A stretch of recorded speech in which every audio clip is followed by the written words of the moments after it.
And what's funny about running businesses is that you think about a football team, they spend 30 hours a week preparing to play 90 minutes. We as businesses spend 40, 50, 60 hours a week, 70 hours a week playing on the field, but never preparing for it. Hey, it's Sarah. I've been waiting to share some exciting news, and the wait is finally over. As of this month, Billion Dollar Moves is part of the Creators Program at the HubSpot Podcast Network, the audio destination for business professionals. That means we have access to tons of new resources like editors and marketers that help us create high-quality episodes and grow a community. We're also in great company with podcasts like one of my favorites, Finding Founders, where host Sam O'Donnell interviews the world's most prolific thinkers and founders who reveal how their darkest moments inspired their success. Check out Finding Founders and learn more about HubSpot creators at hubspot.com/creators. Hey everyone, this is Sarah Chen-Spellings. Welcome to another episode of Billion Dollar Moves, where every week it is my job to deconstruct the billion-dollar moves of the top founders and funders in the US and Asia venture ecosystem. From their journey of typically underestimated to iconic, raw, and unfiltered. You won't get that anywhere else. Now, due to popular request, as I understand, some of my episodes are a tad bit long. We will be doing something different this season where we will be recapping the past few episodes that month at the end of the month. So this is the episode if you're looking for that. And of course, it features a short clip so you get a feel of the episode and the guest. And as always, I highly recommend that you would be compelled to dive deeper, and everything you need to know will be in the show notes below. So let's get started.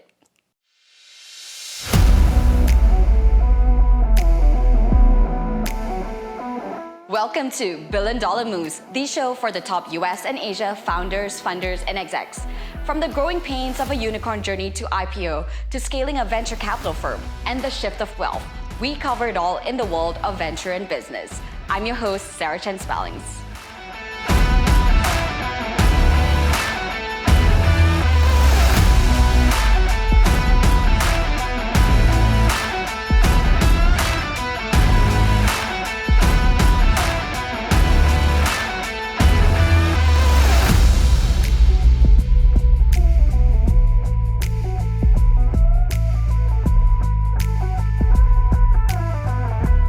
Okay, first up, Egyptian-American technologist Rana El Khaliobi, founder of Effectiva, an emotion AI startup that sold her company for $73.5 million last year.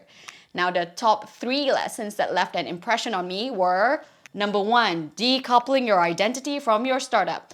Now, this is an interesting topic and one that I know I've struggled a lot with identifying my career, my success, and my worth as one whole thing altogether. You know, that I associated not just my identity, but my worth with how well I'm doing at work. Rana shares how hard that actually is when you spend so much of your life invested into an idea, building that up, and then giving away your baby. And I am going to be quite vulnerable in my answer to this. First of all, I felt a lot of guilt. I felt like I was giving in, selling out on my baby, because Effectiva is like my baby. And what I've come to realize that it's not selling out. It is graduating to a new chapter, right? So my daughter, just turned 18 and she just started college, and so we moved her into her dorm, and I haven't given up on her. It's just a new form of our relationship, right? And we exited at exactly the same time when she was graduating high school, and it's the same with Effectiva. We haven't sold out, but we are starting a new chapter for this journey. Effectiva lives on, and now we're part of this bigger company, and we have more, power to go make things happen. So that's kind of point number 1. Just kind of put it in perspective. I think that's really key. Second is be kind to yourself, right? I don't know that I'm totally burnt out, because I love what I do. But a big part of me was thinking about the opportunity cost as well, right? Like, I want to do a lot of other things. I want to serve on boards. I want to help young founders, who young as in early in their journey, help them, find their path and support them, especially overlooked founders. This gave me an opportunity to I guess, free up some of my brain cycles and my time to explore some of these other venues. Lesson number 2. Don't be afraid to outgrow your dreams. Now, while Rana's biggest dream was to become a professor, the tide changed fairly quickly. Her research at MIT on emotional AI with global thought leader Ross Picard on effective computing caught commercial attention from big names long before it was commercial ready. She saw how transformative this technology could be at scale. Imagine emotional AI, which means AI that understands human emotion and cognitive states by analyzing our facial expressions. She knew she would regret not at least trying to see this vision through. Do the thing that scares you.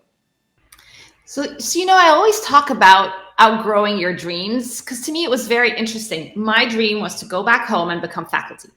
But once I got to Cambridge and then built this emotionally intelligent machine, and actually towards the end of my PhD, again, very serendipitously met Ross Picard in person. She was visiting Cambridge, giving a talk, and wanted to meet with some PhD students. And she and I met up and just totally hit it off. And she said, why don't you come work with me as a postdoc? And of course I was like, oh, this is like a dream come true. So I joined her lab as a postdoc, still thinking it's academia.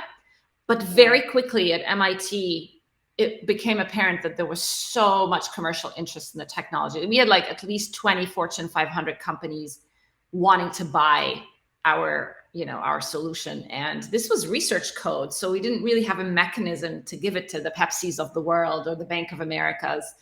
And so in 2009, she and I decided to co-found Affectiva. She stayed as an MIT professor, and I basically kind of switched career from academia to industry and grew the company and, finance, brought in venture capitalists. And so it's been an incredible, for me, actually, what was the tipping point of going from academia to industry was realizing I have a very perhaps unique opportunity to bring technology to the world at scale, because academia is usually not at scale. And I felt like that could be, quite transformative. Yeah, and it's that thought. I think what you're speaking to, I've heard many said before, is that the biggest fear, if that could be the right word, is that the missed opportunity of not bringing this to the world, right? And the vision for what you can see. And I'm glad that you have brought that to us. So tell us a little bit. I mean, we have a little bit of a snippet of what this technology does in interpreting technology, sort of different emotions. And I know you've built the largest emotion. Lesson number 3. When accepting money, watch the power leverage. Now, not every check is made equal. Rana and her team took an investment from a big ad player, at this time WPP, who also had a board seat. While it was strategic, they agreed to an exclusivity term which meant that Affectiva could not work with their biggest competitors. 10 years on, after the check was written, this still remains the case. So think carefully about who you bring on as investors and their agenda and their definition of success. Let me repeat that. Not every check is made equal. Boom. What was your strategy? And admittedly, before a big exit, many companies had raised a lot more than you have before that point of exit, right? Right. It was part of a decision. Talk to us about that strategy there.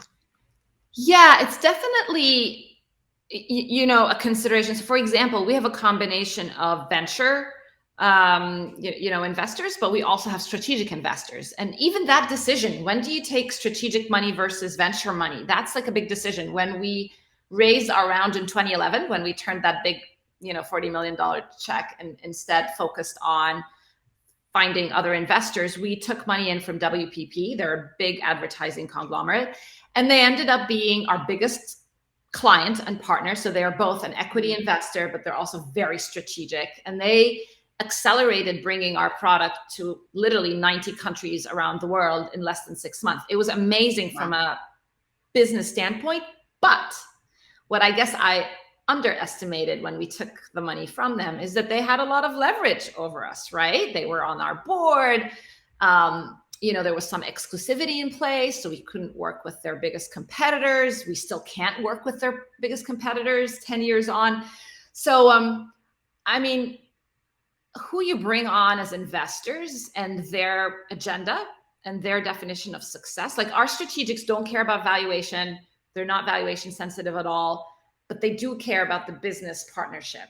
Our venture investors very much care about dilution and valuation and all of that.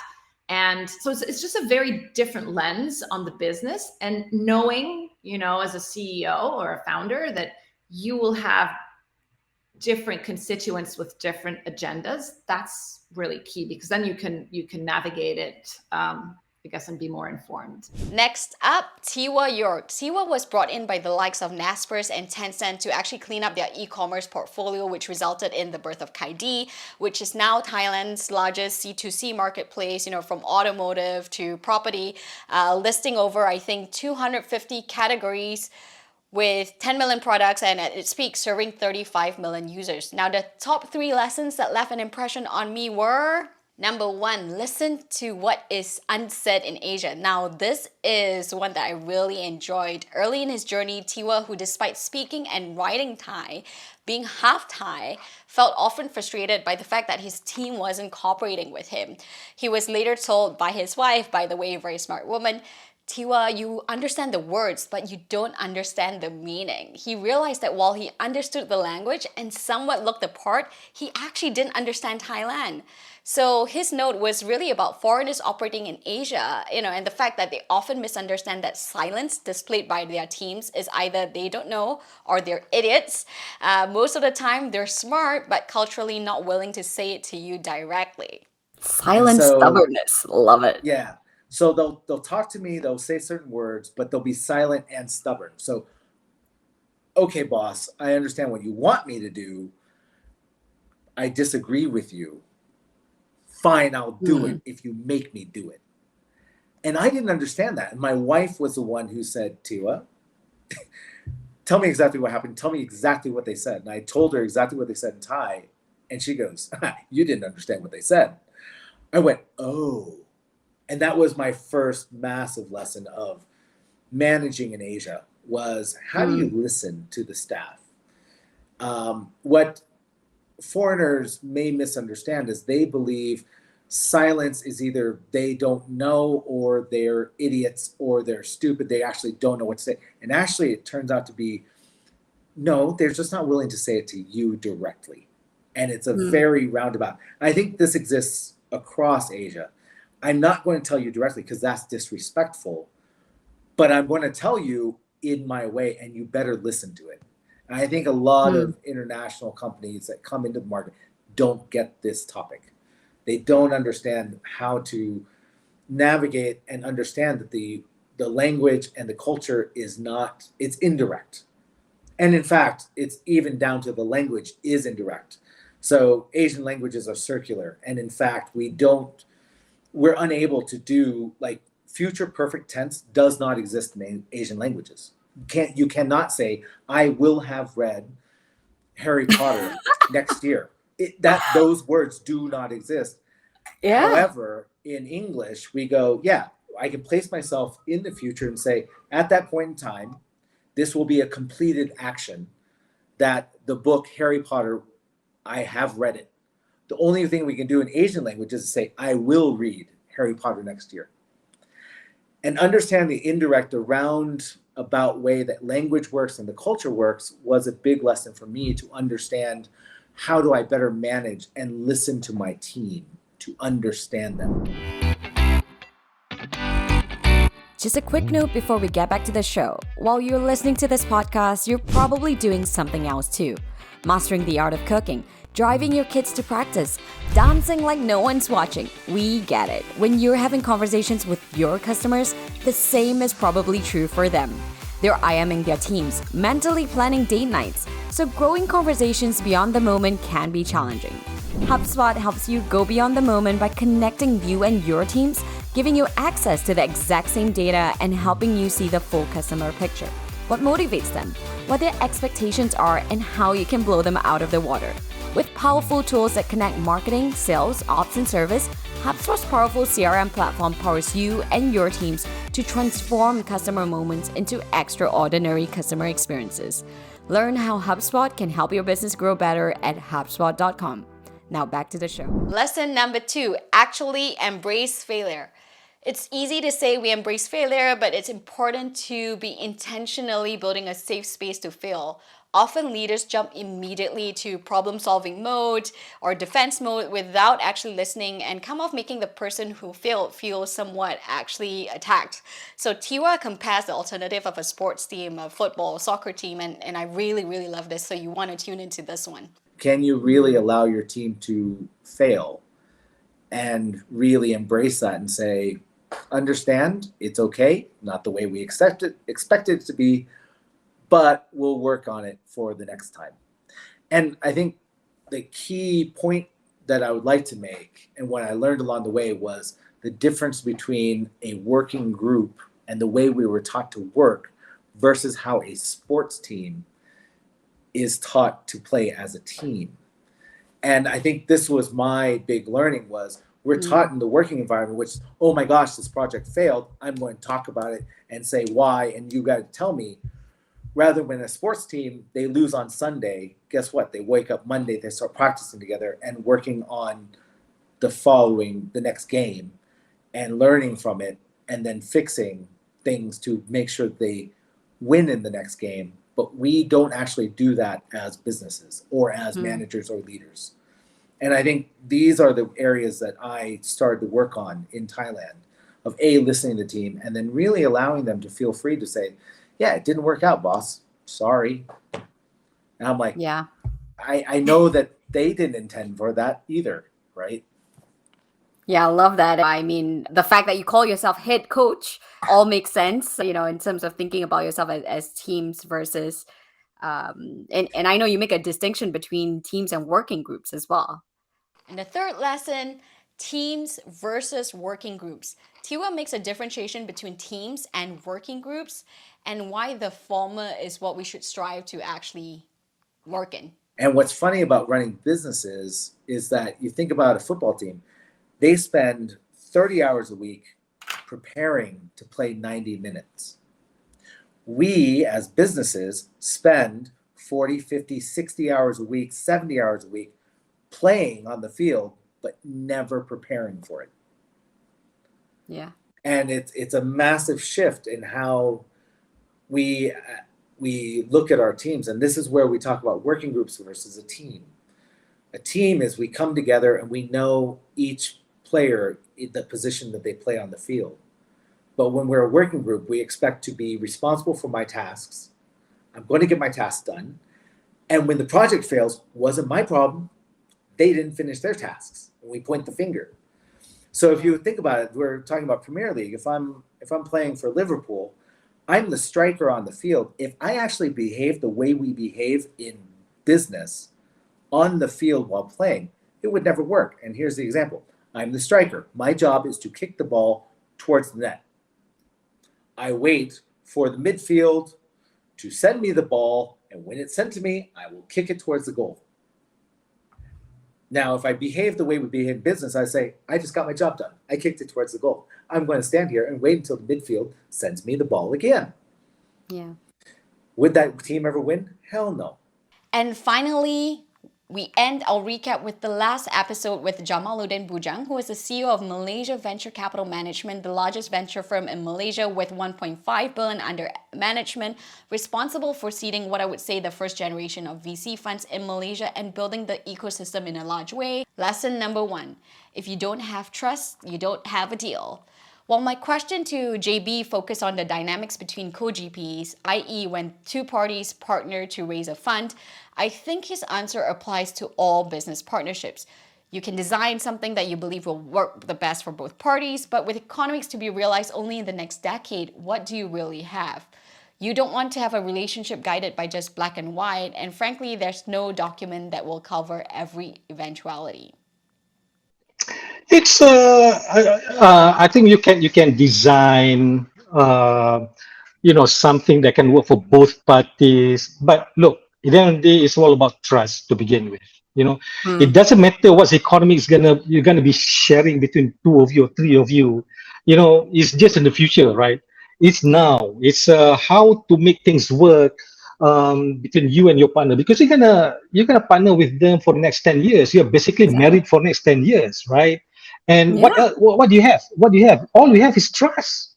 That's it. And he should be doing something that you want to do, but he has also expect you to do something that he wants as well, right? So there must be a constant engagement between the two parties. This, like I said, I think chemistry plays a big role in it. You don't want to have a relationship is guided by just black and white agreement. You can do this. No agreement can cover all this requirement that you want and match with what he wants. Seriously. Lesson number 2, boots on the ground. Don't believe everything you see on the media. JB shared how he, like many others, were cautious about Pakistan at first with the bad reputation the country often gets from the media. However, he took a chance by first attending a conference in Karachi and was absolutely surprised by the opportunity that he saw, which led to the building of now the Gobi Pakistan Fund with the Fatima Group. Why don't we just go to Karachi? Have you gone to Karachi? I said, no. None of us has gone to Karachi before. Why don't we just go and maybe we get a better feel about Pakistan, about what's going on. And if you read about Pakistan, if you have been to Pakistan, what you read in the news is not really that good, right? Yeah.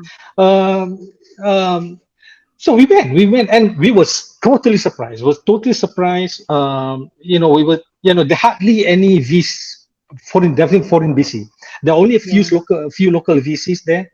When we came, and we met that potential company that we invested in. Also, we like this company and all that. And finally, lesson number 3, chemistry matters. A more intangible learning was that chemistry matters within a team.